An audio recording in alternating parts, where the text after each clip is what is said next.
Maybe you have some insights about what's going on at the biological level.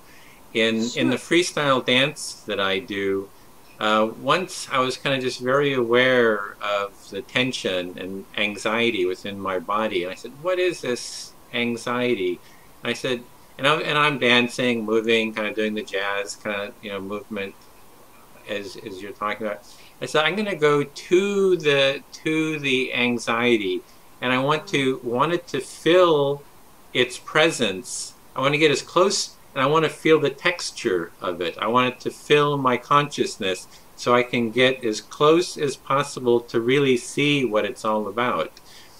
And as I got really close to it and was really present with it, it's almost as if the anxiety disappeared, and I transitioned, and I had a little bit of that warm feeling. But then within 3 to 5 seconds, it felt like a new anxiety arose. And I said, okay, I'm Uh, going to go. And it had a total different shape and feel to it.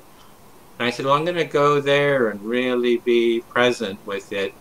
And then it as well kind of dissipated. And then I went to the next one. And it seemed to be, it seemed to be one after the other. They all had different types. Like one is kind of like you were talking about your feelings before, is like a spike, right? It's like a spike of pain, of anxiety through. Then another one is like this diffuse kind of an anxiety that feels like a kind of a weight on my consciousness, and then so I said, okay, I get really close, and that would kind of open up. And then I was dancing with someone, and I felt a little anxiety because this person would always turn and leave, and not stay present. And then I felt like kind of rejection or something. I felt like this pain of being rejected. But I was like very, very present. I'm staying with this. I want to get as close as possible to this fear.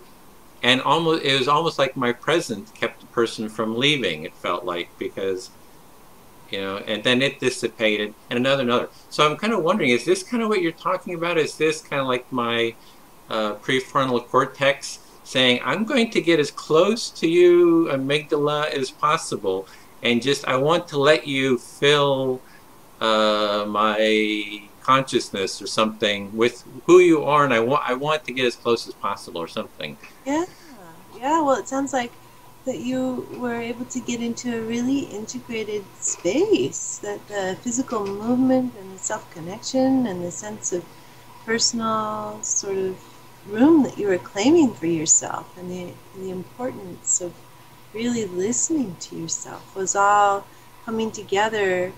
And I hear you using metaphors as you're talking about the weight coming down on you, and so you can see that by allowing yourself to come close and name the differences and explore the differences in those textures, you're actually physically moving information from the right hemisphere into the left hemisphere and making it an integrated circuit of self-understanding and self-compassion, especially since you got that sense of warmth when you did it. Just really, obviously, there was a deep self-compassion that you were manifesting in those moments. Yeah, at the end of it, it was about maybe an hour experience of kind of doing it. I felt so Mm. relaxed, so calm, so, at the end, I was just, this feels so good. you know. Uh-huh. So, so it was like one of those peak experiences.